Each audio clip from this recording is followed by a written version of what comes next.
tadi kan bikin video bagus tuh. Itu videonya saya bikin video itu secara sadar. Gak ada yang dirasukin, bisa disumpah dengan Al-Quran terus dibuktiin dengan kematian. Saya emang kayak begini modelnya, emang santai, kalem. Modelnya yang gini-gini, yang dulu santai, modelnya kayak gitu. Emang jodohnya banyak, itu intinya.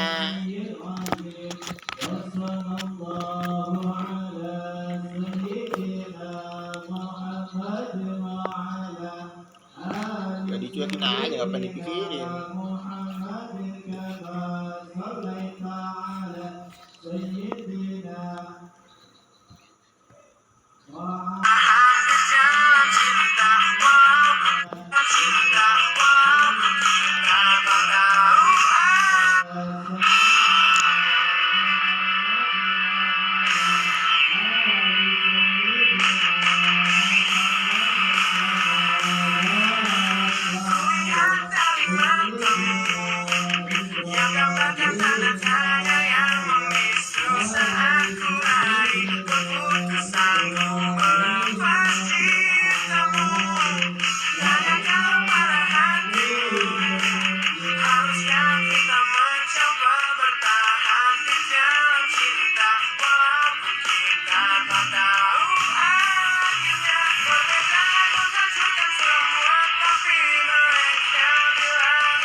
makanya jujur aja, jangan bohong.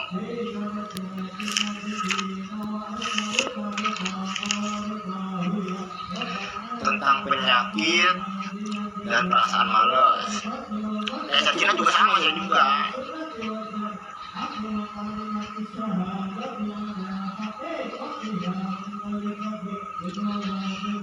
Ini penting, pikiran, kasih sayang, perhatian. Orang yang banyak pikiran membutuhkan kasih sayang dan perhatian. Jadi intinya kalau nggak punya yang ini gimana? Jangan banyak pikiran. Itu intinya. Jadi orang yang banyak pikiran itu membutuhkan kasih sayang dan membutuhkan perhatian. Kalau masih jomblo, jangan banyak pikiran, kan nggak ada yang nyayangin. Itu intinya. Jangan lagi tentang penyakit dan perasaan malas. Ini penting. Keringat, usahakan untuk berkeringat di saat sakit, dan di saat sakit harus memaksakan untuk makan dan semangat agar cepat sembuh. Jadi intinya, orang kalau lagi sakit nggak mau makan, itu bagaimana hukumannya? Orang kalau lagi sakit nggak mau makan itu harapan hidupnya udah nggak ada. Kenapa? Karena nggak ada yang asupan tubuhnya. Jadi intinya kalau orang lagi sakit udah nggak mau makan, berarti udah nggak mau hidup orangnya, udah nggak mau hidup, mati aja kalau kayak gitu mah. Jadi intinya kalau lagi sakit harus memaksakan untuk makan dan semangat agar cepat sembuh. Jangan sakit nggak mau makan. Itu intinya. Pikiran juga sangat berpengaruh untuk cepatnya sembuh dari suatu penyakit atau dari sakit. Jadi intinya orang kalau lagi sakit jangan banyak pikiran. Kalau yang dipikirinya mikirin dirinya mending. Ini yang dipikirinya mikirin orang lain. Sakitnya makin parah.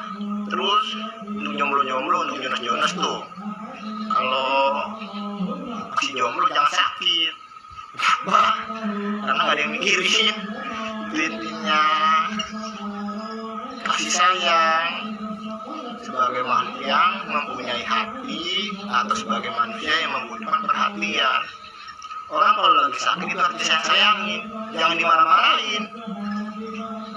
Jadi intinya, ya kalau nggak punya yang memberikan kasih sayang jangan sakit nantinya. Terus nggak ada yang ngasih perhatian, jadi intinya kalau masih jomblo jangan sakit. Kenapa? Karena nanti membutuhkan perhatian, terus membutuhkan kasih sayang, tapi nggak ada yang nyayangin, nggak ada yang merhatiin. Itu intinya. Si mau yang itu mau sakit. Jadi poin penting di situ dicatat. Keringat, usahakan untuk berkeringat di saat sakit. Orang kalau sakit itu diusahakan untuk harus berkeringat. Agar apa? Agar cepat sembuh.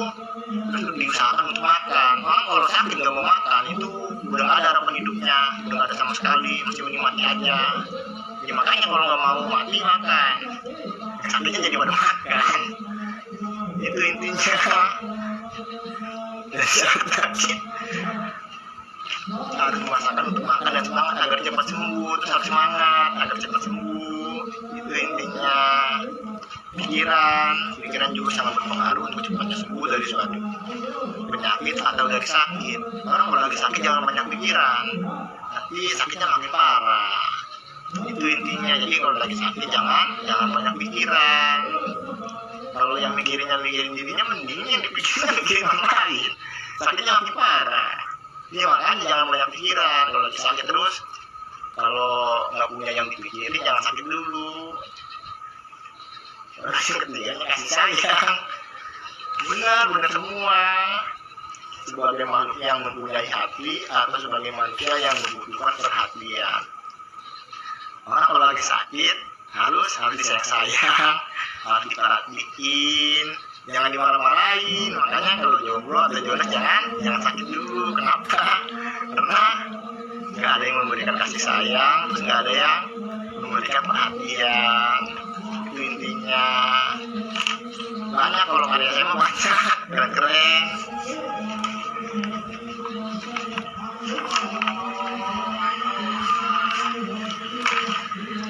Mengkaji nenek moyang nih. Nenek moyang tentang arti nenek moyang. Nenek moyang adalah suatu asal usul atau suatu asal muasal. Nenek moyang itu seperti asal usul atau seperti asal muasal. Semua orang yang hidup di seluruh dunia orang mana? Orang Jawa. Kenapa? Karena nenek orang Jawa itu nenek moyangnya semua makhluk, nenek moyangnya semua orang. Jadi intinya nenek moyang itu seperti asal usul, seperti asal muasal. Makanya yang membedain itu apa? Kelakuannya. Itu intinya. Semua makhluk yang hidup di seluruh dunia itu satu nenek moyang, yaitu orang Jawa. Tuhan orang itu mempunyai banyak makhluk dan hidup berdampingan yang membedakan hanya kelakuannya. Bagaimana cara menyebut untuk membunuh semua makhluk yang jahat yang hidup di seluruh dunia? Kalau salah menyebut nanti makhluk yang di dunia lainnya menjadi korban terus berdendam sama manusia. Makanya jangan sok pinter. Ya genosida orang Jawa yang jahat, artinya semua makhluk yang hidup yang jahat di seluruh dunia dibunuh. Ya makanya kalau mau dibunuh jangan jadi jahat. Ini perumpamaan agar mempermudah tugas dari malaikat-malaikat Allah. Bokap sama nyokap itu mempunyai banyak makhluk. Itu intinya. Benar. Jangan bilangin lagi. Makanya kalau bukan yang punyanya jangan sosokan membaca segala sesuatu. Makanya ini dilarang dibaca. Kenapa? Karena ini hanya untuk yang menulisnya aja, hanya untuk Nabi Muhammad atau Nabi Biningin atau Obras Bete atau anak gunung atau anak wayang. Itu intinya. Atau Dewa Ibu Kematian Agama Sinto, anak Dewa Ibu Kematian Agama Sinto, cucunya itu intinya.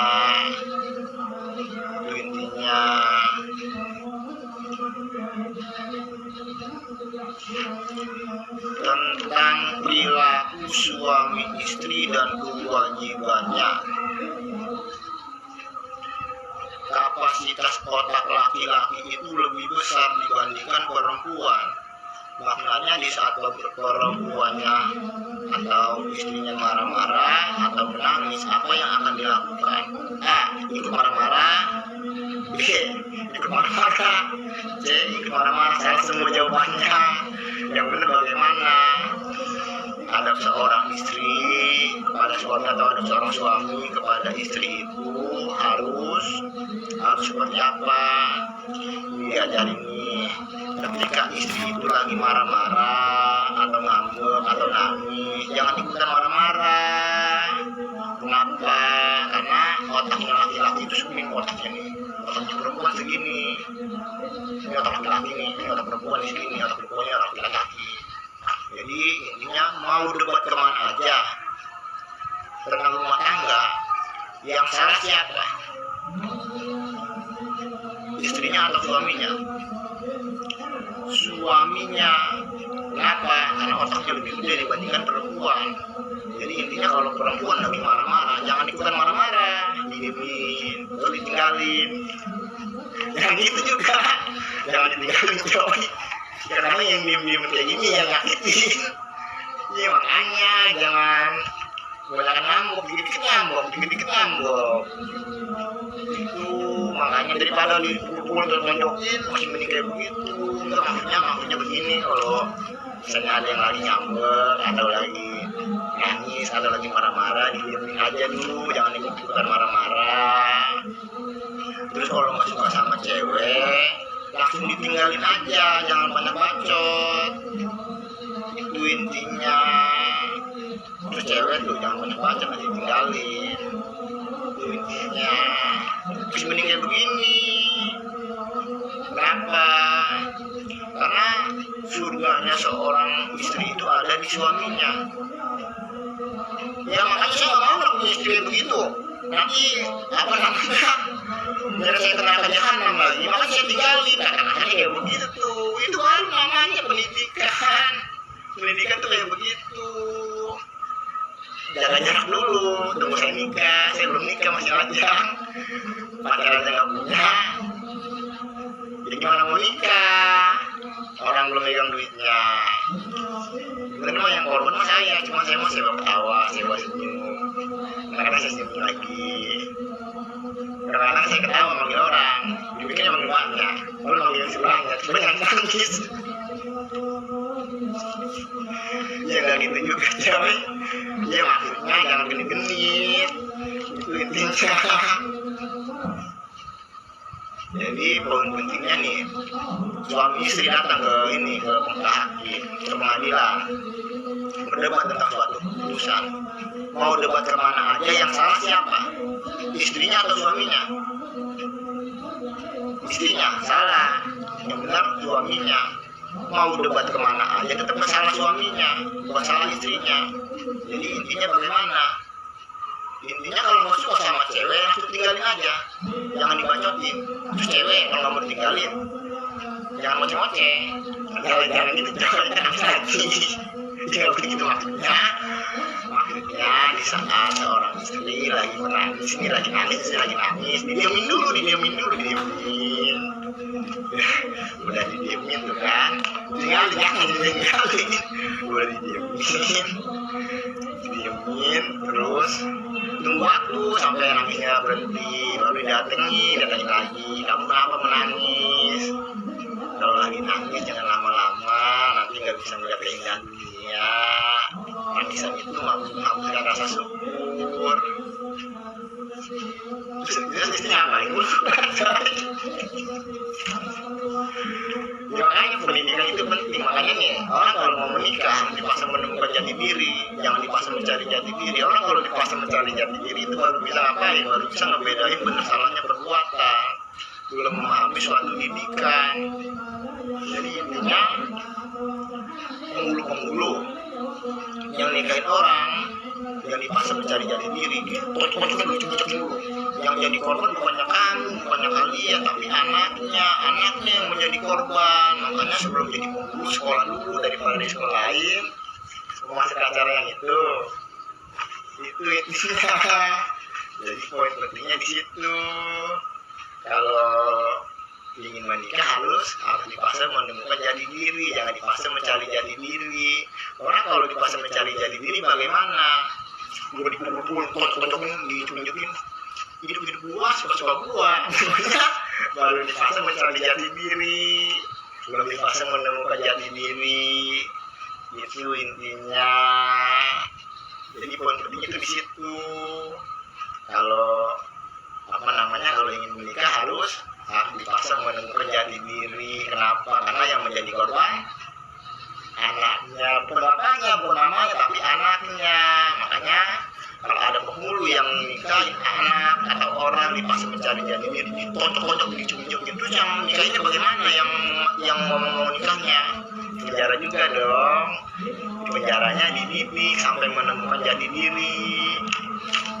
Orang kalau udah menemukan jati diri itu udah bisa ngebedain benar salahnya perbuatan, udah memahami suatu pendidikan. Nih kamu nih, orang kalau menikah itu nggak boleh ganti-ganti pasangan. Terus apalagi namanya kalau menikah itu nggak boleh selingkuh, nggak boleh pacaran, nggak boleh berantem juga. Terus orang suami kalau lagi berantem kalau ketemu sama cewek, jangan nih soalnya dididik yang benar, jaga jarak dulu, saya masih lajang, saya nikah dulu, jangan berdebat tentang suatu ketetapan, nanti panjang lagi ceritanya. Itu intinya. Jadi poin pentingnya kalau ada anak atau orang yang memaksa menikah, bagaimana? Ya di penjara, di penjaranya dididik sampai menemukan jati diri. bedanya orang yang menemukan jati diri sama yang mencari jati diri itu seperti apa. Ini dikasih tahu nih, kalau orang di fase mencari jati diri itu baru bisa ngebedain benar salahnya perbuatan, belum memahami suatu didikan. Ditonjok ditunjukin atlet kata-katanya gitu kan, sadis banget. Mudah-mudahan jangan kayak begitu. Kamu tahu nggak, setiap penghuni neraka jahanam dimasukkan ke dalam neraka jahanam, mereka akan saling laknat satu sama lainnya. Kenapa? Karena ngebiarin orang lain ngelakuin kesalahan. Jangan lepasin dulu, ditonjok ditunjukin di penjara sampai menemukan jati diri. Dididik di penjaranya. Orang kalau udah menemukan jati dirinya itu udah memahami suatu didikan, udah mengerti tentang suatu ajaran. Ini kalau contohnya nih, kamu nih ada perjanjian tertulisnya, ada perjanjian tertulisnya. Kalau sampai selingkuh ditembak mati, kalau sampai apa lagi namanya melakukan perbuatan yang melanggar hukum dan lain sebagainya ditembak mati. Nggak udah ada perjanjian tertulisnya. Dan ini apa enggak? Karena kayak begitu. Itu intinya. Makanya orang kalau udah menemukan jati diri itu udah bisa ngebedain benar salahnya perbuatan, udah memahami suatu didikan. Ini coba nih dulu nih kalau ditonjok-tonjokin kalau jadi manusia apa enggak? Masih pemahamannya di fase menemukan jati diri, jangan di fase mencari jati diri. Kalau di fase mencari jati diri, udah tonjokin hidup gue suka gua nangis. Hidup ini gak adil. Ada yang pernah kayak begitu? Iya, jangan kayak begitu. Jadi poin pentingnya di situ, poin pentingnya di situ. Jangan lepasin di penjaranya dididik sampai menemukan jati diri. Ngerti nggak undang-undangnya? Kalau selingkuh, kalau apa namanya nggak mengerti tentang agama, berantem dan lain sebagainya, menjadi korban dan bla bla bla ditembak mati. Ada perjanjian tulisnya. Kenapa? Karena yang menjadi korban siapa? Mamanya, bapaknya, salah anaknya. Makanya gara-gara kalian ada seorang anak yang membenci dunia.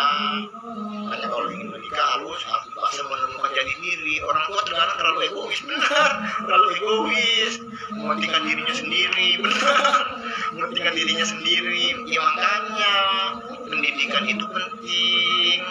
Jadinya nggak capek-capek orang ngejelasinnya. Ini panjang lebar ini, ngerti ya ini ajarin. Ngerti jangan saya dinali, berpanjang. Itu makanya dia cari tahu dulu. Dia yang ngerti ini katanya gitu. Makanya kalau segala sesuatu itu harus cari tahu dulu. Jangan nggak tahu, dikit nggak tahu. Itu intinya. Ilmunya juga dapat, ketawanya juga dapat. Apa namanya? Segala sesuatunya juga dapat. Terus cara mendidik anak bagaimana? Cara mendidik anak nih dikasih tahu nih, di usia 0 sampai 12 sampai 2 tahun setengah itu ada itu namanya anak di fase bayi atau bayi sampai balita, atau bayi sampai anak-anak, atau bayi sampai masih dikasih asi. Itu kalau pengen dipukul di usia 1 tahun ke atas nggak apa-apa dipukul, tapi dipukulnya jangan menggunakan tangan, dipukulnya menggunakan sapu lidi. Agar apa? Agar nggak menyebabkan trauma psikis kepada anak. Ya makanya kalau nggak mau itu jangan nangis. Jangan gitu juga coy. Kalau maksudnya ini perumpamaan doang. Kalau sanggup bikin anak, harus sanggup ngurus anak. Yang namanya anak bayi menangis mah wajar coy, jangan dipukulin. Nanti kalau udah usia 2 tahun ke atas, baru dipukulnya menggunakan sapu lidi, jangan menggunakan tangan. Apa? Karena akan menyebabkan trauma psikis kepada anak dan membuat anak membenci dunia. Ya, makanya kalau mau nikah harus dipaksa menemukan jati diri, jangan dipaksa mencari jati diri. Itu intinya. Jadi kalian itu gitu ya juga itu intinya. Kenapa sih harus punya anak? Karena nanti di saat sepi atau di saat kesepian atau di saat tua atau di saat jenuh nggak ada yang temennya mana, nggak ada, masa tuanya disia-siain masa tuanya, sekarang masa mudanya disia-siain, hidupnya penuh dengan penyesalan. Karena apa? Karena nggak punya tujuan hidup, nggak tahu tujuan hidupnya apaan. Meskipun berpegang ke Al-Quran, ya kalau itu aja untuk menikah agar nggak kesepian, terus punya teman, itu intinya. Makanya kalau orang yang nggak menikah bagaimana hukumannya? Ya kalau kesepian, terus masa tuanya hidupnya penuh dengan penyesalan. Kenapa? Pertama saya mah pada bahagia punya anak, punya istri, karena kayak begitu kan.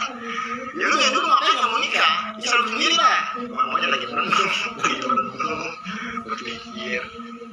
Saya belum ketemu jodoh saya yang pas, katanya kayak gitu. Jadi intinya bagaimana? Ya jangan nyamain jodohnya sama jodoh orang lain, maksudnya tuh. Ya berusaha untuk mencari jodohnya. Itu intinya. Jadi poin pentingnya di situ, orang yang nggak menikah itu orangnya hidupnya akan penuh dengan penyesalan juga. Kenapa? Karena nggak punya teman, temannya nikah, terus punya anak, terus sibuk anak saya, itu siapa? Kata kami kayak gitu.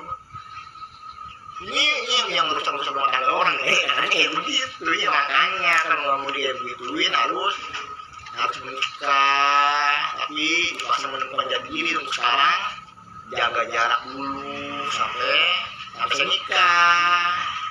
Jadi saya gimana mau nikah? Saya belum pegang uang saya itu kerjanya di laut, nggak biasa pelit. Orang yang kerja di laut itu rata-rata bukan orang pelit. Itu intinya. Jadi jangan nggak percaya kalau sama saya. Itu intinya. Jadi poin penting itu di situ. Di usia 0 sampai 12 tahun atau 0 sampai 7 tahun anak udah dipukul menggunakan sapu lidi. Agar apa? Agar nggak menyebabkan trauma psikis kepada anak. Ya kalau nggak mau dipukul jangan langsung perbuatan yang melanggar hukum atau jangan nakal. Kalau mau dipukul tapi nakal. Kecuali mukul anak nggak itu anaknya nggak nakal dipukul baru salah. Tapi dipukulnya harus menggunakan sapu lidi agar nggak menyebabkan trauma psikis kepada sang anak. Jangan sakit hati kalau nggak berani sama anaknya, nggak berani sama bapaknya, jangan sama anaknya. Nggak berani sama bapaknya, itu anaknya. Yang gitu juga, jangan berusaha siapa maksudnya. Ya anak jangan dipukul sih sayang gitu kan. Dan gitu yang dipukul sih bikinnya kan susah. Kadang-kadang kan begitu kan. Iya jangan dipukul, nanti udah tua anaknya mukul kamu gimana? Jangan itu makanya. Itu intinya. Jadi poin pentingnya itu di situ. Di usia 0 sampai 7 tahun anak dipukulnya menggunakan sapu lidi. Baru di usia 7 tahun ke atas kasih tahu nih, kamu kalau nggak buat anak nafsu ngocok atau onani nggak apa-apa, yang penting harus sendiri-sendiri, terus harus ngumpet-ngumpet, terus nggak boleh diceritain sama orang lain, terus sama makhluk lainnya. Kenapa? Karena di dalam Al-Quran di surah Al-Baqarah, berperang melawan bulan yang haram itu artinya berperang melawan nafsu, nggak diperbolehin. Maksudnya dalam golongan orang yang menyiksa dirinya sendiri. Yang nggak diperbolehin itu bagaimana? Berjima sama orang lain. Kenapa? Karena menghilangkan kesadaran. Bapak saya mana sih bapak saya? Katanya bapaknya itu, bukan itu. Mana bapaknya itu? Mana itu? Bukan itu. Nggak tahu lah bapaknya mana, saya bingung. Ada ngomong kayak begitu. Makanya manusia sama binatang itu yang ngebedain apanya? Kelakuannya. Kalau manusia harus berkelakuan seperti manusia. Kalau kucing mah wajar. Oh ya no, bapak lu kalau mau yang kalau mau nyeselin ya begitu. Oh yang jadi kucing juga kenapa jadi kucingnya? Karena berkelakuan seperti binatang. Kalau nggak mau jadi binatang jangan berkelakuan seperti binatang. Masa manusia kayak begitu? Makanya zina itu dilarang karena itu tadi. Itu intinya, sudah diganti pasangan juga dilarang karena itu tadi. Kamu anaknya siapa? Yang jadi korban siapa? Mamanya? Bukan, anaknya. Itu intinya. Terus makanya yang dipotong-potongnya hidup-hidup wajar. Kenapa? Karena mampu menghilangkan kesadaran. Terus anaknya diaborsi, nggak apa-apa. Terus ketika lagi tidur itu langsung diganti sama kulit yang baru, jangan merasa tersakitin.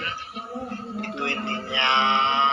Sebenarnya masih menikmati aja, salah kalau kali itu juga, cuma gak ada yang tahu juga, cuma karena nggak sadar atau lain sebagainya mungkin yang begitu juga, karena yang gaib itu cuma dipercayain doang.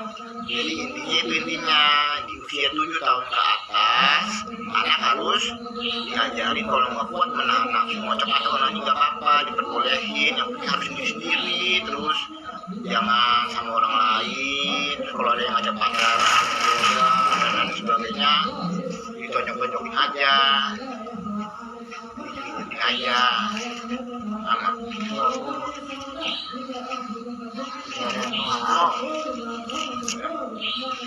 di apa namanya di tahun 2025 di tahun 2025 duit 23.000 dapat apaan? Dapat apaan? Makan pecel lele aja 24.000 sama es teh manis. Makan pecel lele. Jadi poin pentingnya bagaimana? Itu pelaku-pelaku organisasi masih masuk agamanya susah. Makanya saya jarang bersosial, kenapa? Malu saya mah daya tangkapnya jauh saya dari usia 18 tahun udah jadi kepala kamar mesin itu cek engineering biasa mimpin orang kerja, mimpin cara kerja orang, ngurus mesin, ngurus alat-alat mesin, ngurus solar, ngurus apalagi namanya banyak yang mau diurusnya tuh. Jadi lu biasa yang tanggung jawab. Kapal nih, kalau hidup mesinnya yang bisa, maksudnya kapalnya bisa beroperasi apa enggak? Yang nggak bisa beroperasi. Jadi poin pentingnya itu di situ dicatat. Jadi nyawa yang dibunuh itu nyawa siapa? Nyawa ikan.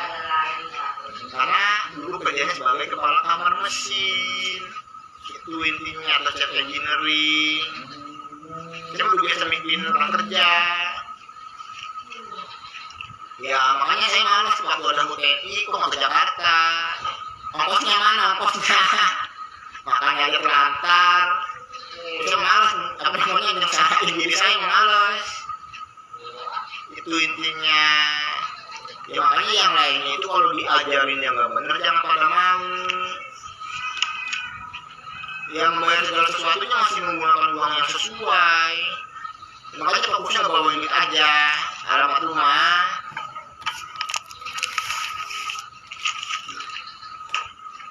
Lintang 6 Selatan 094 716, bujurnya 106 198 168. Kota Serang Banten, Serang Timur, dari Kota Serang Timur cuma jarak 2 km atau 3 km. Ada Tower Sutet, nomor Tower Sutetnya D45 Jawa 7. D45 Jawa 7 kampung itu. Rumah saya rumah yang depan material, rumah di depan material cuma satu rumah doang. Itu intinya, itu dirasukin. Karena nyokap bisa ngobatin orang, dulu nyokap ngobatin orang itu melalui perantara yang gali, karena dikasih aroma, nggak musyrik. Yang musyrik itu kalau untuk perbuatan jahat baru musyrik, kalau perbuatan jahat. Kenapa? Karena itu tertulis dulu di dalam Al-Quran. Menyembah selain Allah baru perbuatan yang musyrik. Sekarang begini saya bertanya, kalian menjawab, jangan sok pinter. Yang menulis Al-Quran saya. Kalian berdebat sama yang menulis Al-Quran. Berdebat. neraka jahanam itu bahan bakarnya dari manusia dan batu, atau dari manusia yang batu. Itu keras kepala banget, jadi orang bisa dibilangnya dari manusia yang keras kepala.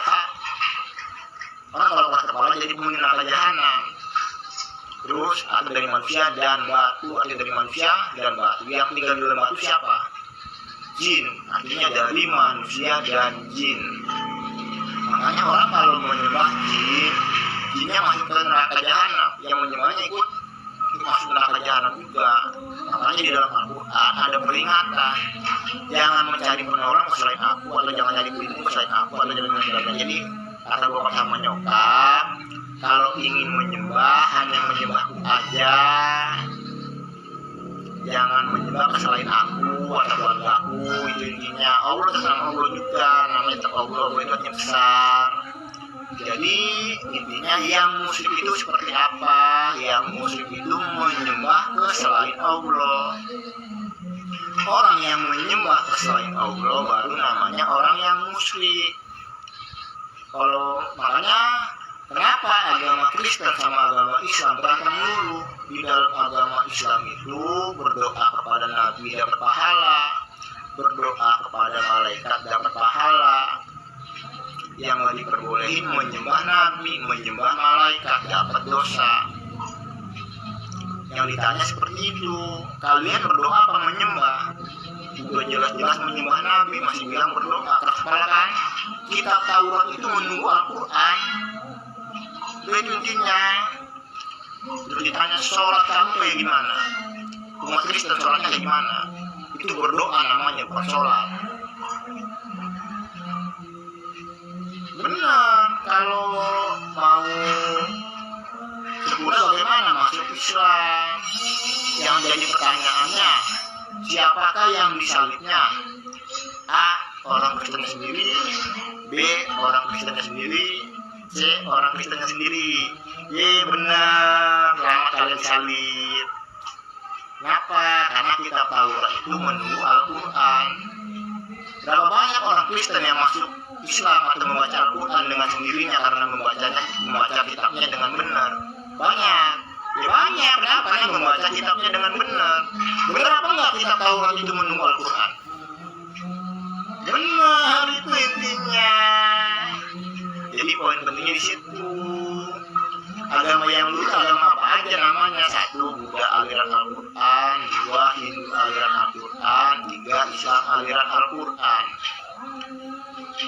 Kalau udah masuk Islam aliran Al-Quran, ingin belajar agama Buddha aliran Al-Quran nggak apa-apa, belajar Hindu aliran Al-Quran nggak apa-apa. Jangan dia masuk Islam dulu. Kenapa? Karena yang lainnya itu menunggu Al-Quran atau menunggu Islam. Kenapa? Sekarang Al-Quran lagi disempurnain lagi. Karena Al-Quran itu udah benar tuh. Udah benar Al-Quran kan? Al-Quran benar apa enggak? Benar kan? Benar. Kenapa? Karena Al-Quran itu udah benar. Makanya disempurnain lagi. Karena Al-Quran itu udah benar. Itu benar kan? Jadi banyak orang yang merasa benar sendiri, benar karena Al-Quran itu udah benar. Banyak orang yang merasa benar sendiri. Intinya meskipun udah benar, jangan pernah merasa benar sendiri. Kenapa? Karena Tuhan seluruh alam itu Tuhan yang terdahulu dan Tuhan yang terakhir. Islam masih agama mana? Agama bangsa Indonesia. Makanya kalau sholat tahajud ada namanya Tuhan yang terdahulu dan Tuhan yang terakhir. Itu intinya. Itu intinya. Jadi poin pentingnya itu di situ. Sekarang begini nih, Candi Borobudur adanya di mana? Di Pulau Jawa, benar. Berarti Islam asli agama bangsa Indonesia. Mau bertanya kiblatnya di mana? Kiblatnya mau ke arah candi nggak apa-apa, mau ke arah Ka'bah nggak apa-apa. Kalau ditanya bagusnya kemana? Ke arah matahari tenggelam, jadinya satu arah. Kisahnya Nabi Nuh 1440 Hijriah itu kisahnya Nabi Nuh. Kisahnya pelaut. Itu intinya. Karena Al-Quran itu udah benar banyak banyak orang yang ngerasa benar sendiri. Benar, itu intinya meskipun udah benar, jangan pernah ngerasa benar sendiri. Sholat itu nggak diwajibin di video yang satunya aja, takutnya panjang videonya. Kaji lagi. A'udzubillahiminasyaitonirrajim. Bismillahirrahmanirrahim. Ina atau ina kal kausar. Wasoli dirobika wanhar ina saina apa huwal aktar.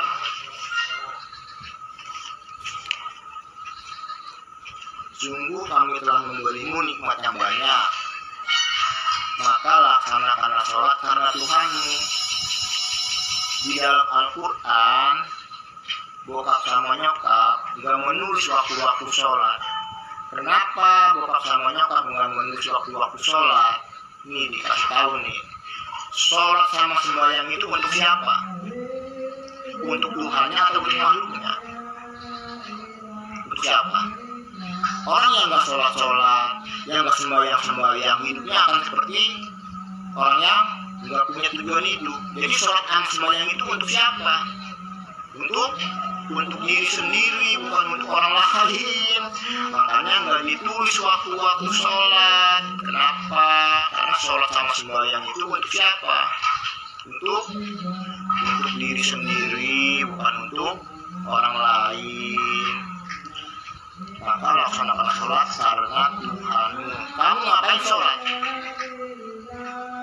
Harus ada rasanya. Takut masuk neraka jahanam. Benar, takut masuk neraka jahanam. Kalau takut masuk neraka jahanam, itu larangan agamanya dijauhin. Takutnya takut masuk neraka jahanam, tapi larangan agamanya dilakuin. Yang nggak diterima sholatnya, dapat dosa juga. Makanya kalau nggak bisa sholat, nggak bisa sembahyang, minimalnya menjauhi larangan agama aja. Nggak bisa diri sendiri, nggak bisa orang lain.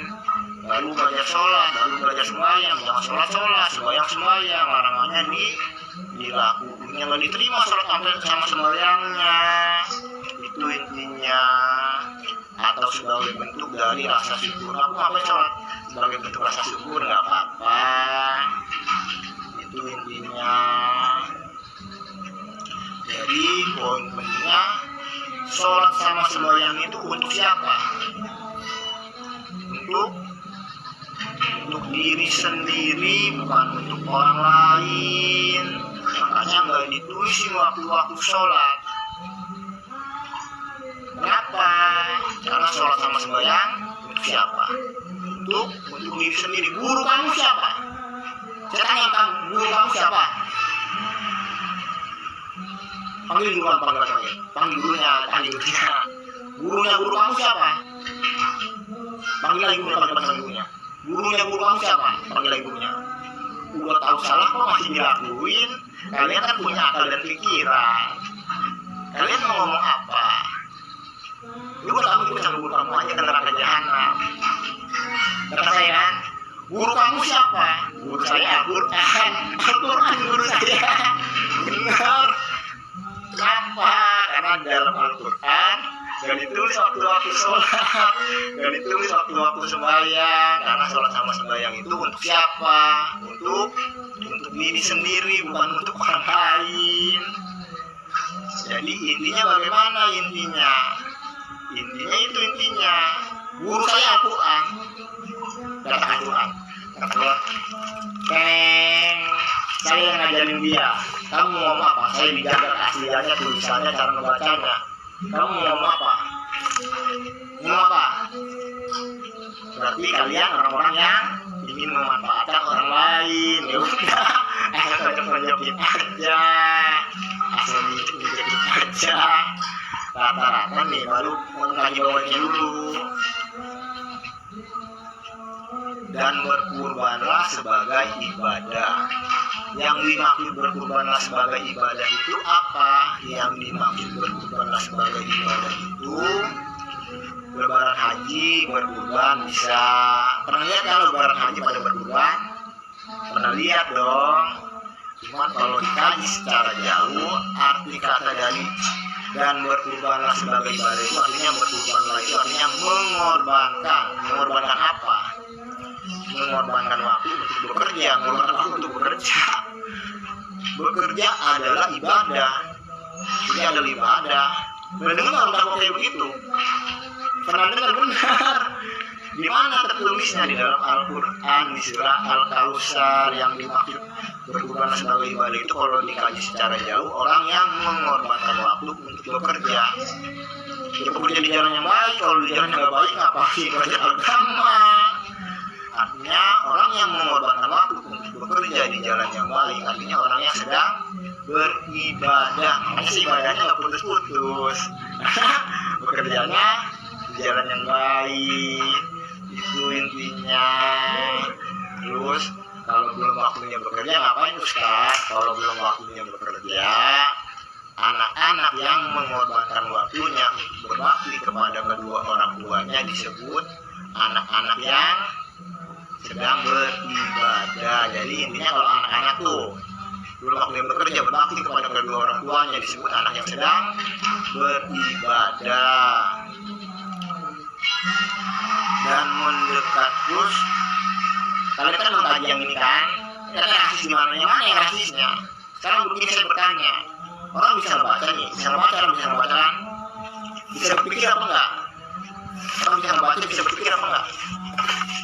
Orang bisa ngebaca, bisa berpikir apa enggak? Bisa berpikir, benar. Orang kalau bisa berpikir bisa ngebedain benar salahnya perbuatan apa enggak? Berpikir nih. Jadi misalnya nih, kamu kalau misalnya jalan-jalan terus diomelin sama orang, berarti kamu salah. Juga kamu berpikir, pikir sebentar, salah apa enggak? Dipikirin. Enggak salah, salah coy. Jadi poin pentingnya bagaimana? Poin pentingnya orang kalau bisa ngebaca itu pasti bisa berpikir. Orang yang nggak bisa berpikir, orang yang kamu nggak bisa berpikir kan? Coba baca bisa nggak deh? Baca coba. Anaknya suruh baca anaknya. Nggak ngerti kan? Anaknya nggak ngerti. Kenapa? Karena belum bisa berpikir. Tapi kalau orang bisa ngebaca itu bisa berpikir. Orang bisa baca nih, bisa ngebaca. Kamu bisa baca, bisa membaca kan? Berarti bisa berpikir, bisa berpikir berarti bisa ngebedain benar salahnya perbuatan. Orang bisa berpikir, bisa ngebaca itu pasti bisa berpikir. Orang kalau bisa berpikir itu pasti bisa ngebedain benar salahnya perbuatan. Jadi jangan coba-coba membina Al-Quran atau membina Al-Quran. Jangan coba-coba membina Al-Quran. Kenapa? Al-Quran aja dibina, apalagi orang lain. Jadi poin pentingnya itu di situ. Intinya seperti apa? Anak bisa ngebaca, pasti ada yang ngajarin. Yang ngajarinnya itu pasti bisa berpikir. Ditanya sama dia, menurut kamu ini salah apa enggak? Salah apa enggak? Contohnya kayak ngikutin orang dan sebagainya, di mana tertulisnya? Nggak ada, kecuali orang yang ngelakuin perbuatan yang melanggar hukum. Di neraka jahanam itu ada orang yang dijahit hidup, dicopel matanya, tusuk hidup. Itu memanusiakan manusia apa enggak? Itu suatu hukuman agar bisa memanusiakan manusia dan makhluk lainnya. Jadi intinya bagaimana? Ya kalau nggak boleh itu jangan langsung perbuatan yang melanggar hukum. Jadi hukuman kematian itu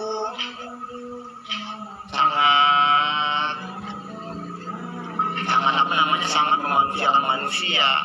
Kenapa dibilang sangat memanusiakan manusia?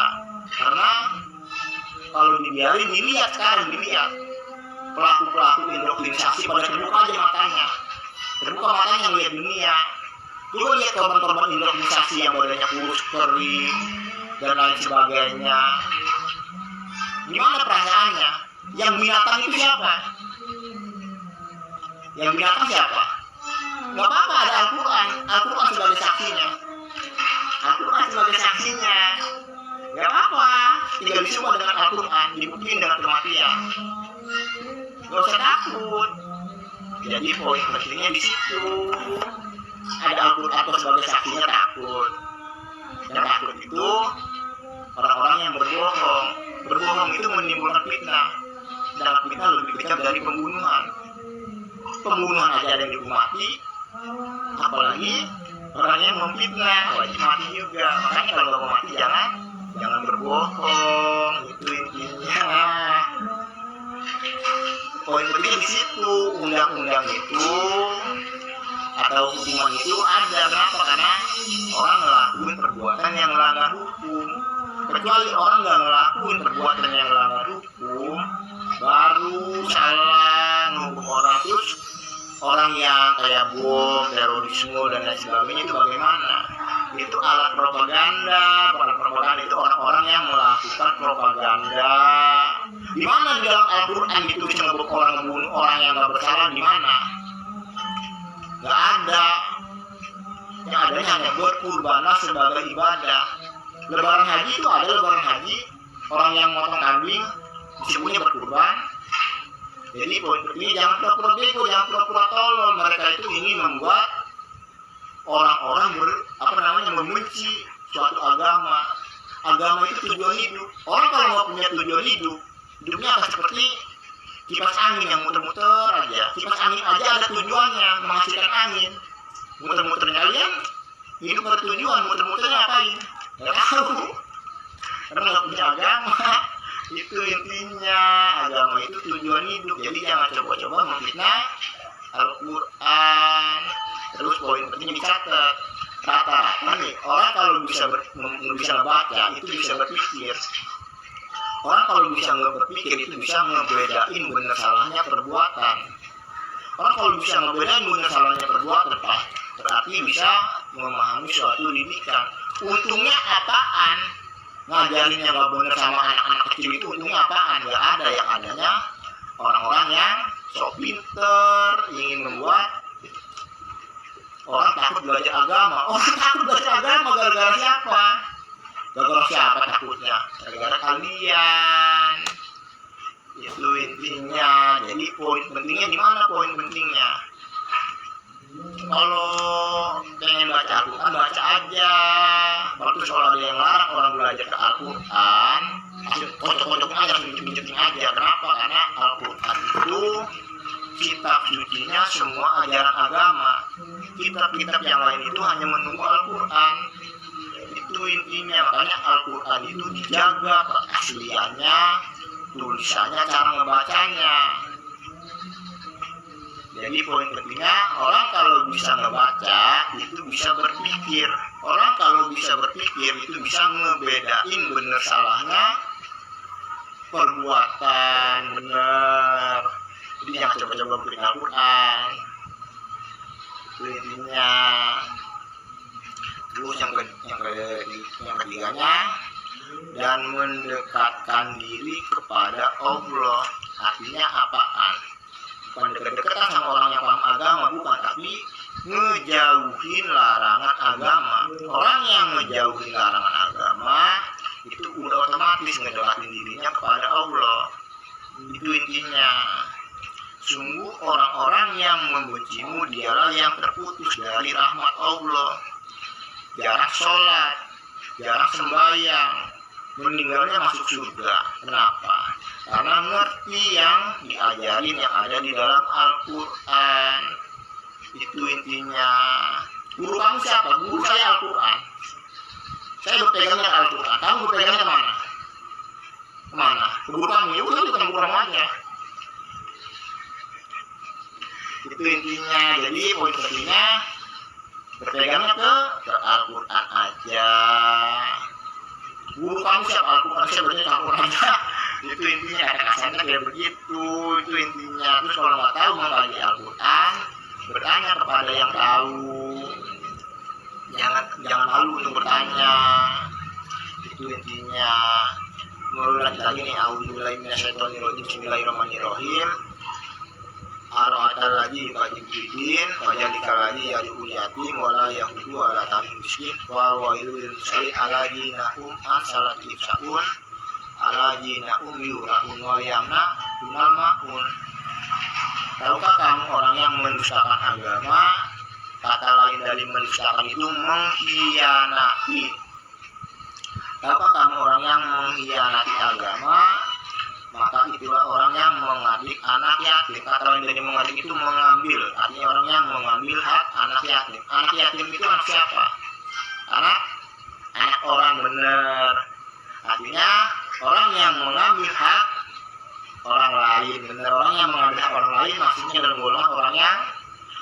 mengkhianati agama. Karena begini, kamu punya negara nih, kamu berkhianat pada negara kamu, diapain sama negara kamu? Dikeluarin, benar, dikeluarin. Jadi orang yang mengambil hak orang lain maksudnya dalam golongan orang yang mengkhianati agama, ya dikeluarin dari agama. Yang nggak mau dikeluarin dari agama jangan mengambil hak orang lain. Yang tidak mendorong memberi makan orang miskin. Orang miskin itu orang apa? Orang susah, benar. Orang susah tertindas apa enggak? Tertindas. Maka celakalah orang yang sholat, yang gak nolong orang yang sedang kesusahan, yang sedang tertindas aja, sholat sama sembahyangnya gak diterima. Apalagi orang yang mengambil hak orang lain, maksudnya dalam golongan orang yang mengkhianati agama. Yang kewajiban itu apa? Yang kewajiban itu bersedekah 2,5% tepat sasaran. Gak bisa dikasihin sama guru, sama ulama, sama orang-orang yang mampu. Nanti maksudnya dalam golongan orang-orang yang sombong atau orang yang ingin dilihat lebih sama yang lainnya. Kalau ingin mengasihi kepada guru, kepada ulama, kepada orang-orang yang mampu, jangan duit yang buat sedekah, dilayanin duitnya. Itu intinya. Jadi yang kewajiban itu bersedekah 2,5% tepat sasaran. Nggak bisa dikasih sama orang-orang yang mampu. Bagaimana cara bersedekah agar tepat sasaran? Ditanya sama orang yang hidup di sekitarnya, baru dilihat pakai mata, ditanya sama orang yang hidup di sekitarnya. Itu intinya. Jadi yang kewajiban itu bersedekah 2,5% tepat sasaran. Kenapa bokap sama nyokap mewajibkan semua makhluknya untuk bersedekah 2,5% tepat sasaran? Agar makhluk-makhluknya itu nggak saling memanfaatkan dan nggak dimanfaatkan. Contohnya bagaimana? Contohnya nih, saya bekerja punya gaji banyak doang, namanya udah bekerja punya banyak. Terus punya temennya ngorotin mulu terakhir dong, masa sendirian mulu, makanya terakhir dong. Saya nggak enakan jauh cara-caranya begitu. Makanya di agama itu diajarin tentang bersedekah 2,5% tepat sasaran. Yang penting kewajibannya yang 2,5% itu dipegang. Kewajiban itu 1 jutanya 25.000. 1 jutanya 25.000 itu hak orang lain, hak orang-orang yang membutuhkan. Itu kan saya udah megang kewajiban saya. Orang mau ngomong saya pelit kayak, mau ngomong saya apa kayak, bodo amat. Kata-katanya begitu. Yang lagi itu bayar diri sendiri, bayar sendiri lah coy. Orang udah sama-sama kerja. Kata-katanya begitu. Yang penting kewajibannya udah dipegang. Yang 2,5% tadi kan udah dipegang tuh, yang 2,5% itu. Jadi yang orang mau ngomong pelit, mau ngomong katro, kampungan dan lain sebagainya, saya udah megang kewajiban saya. Ya lu ngorotin gua, kata-katanya begitu. Terus kalau gua tuanya sengsara kayak gimana? Kata-katanya gitu. Itu makanya diwajibin bersedekah 2,5% tepat sasaran. Agar apa? Agar gak saling memanfaatkan dan gak dimanfaatkan. Makanya diwajibin bersedekah 2,5% tepat sasaran. Gak bisa dikasih kepada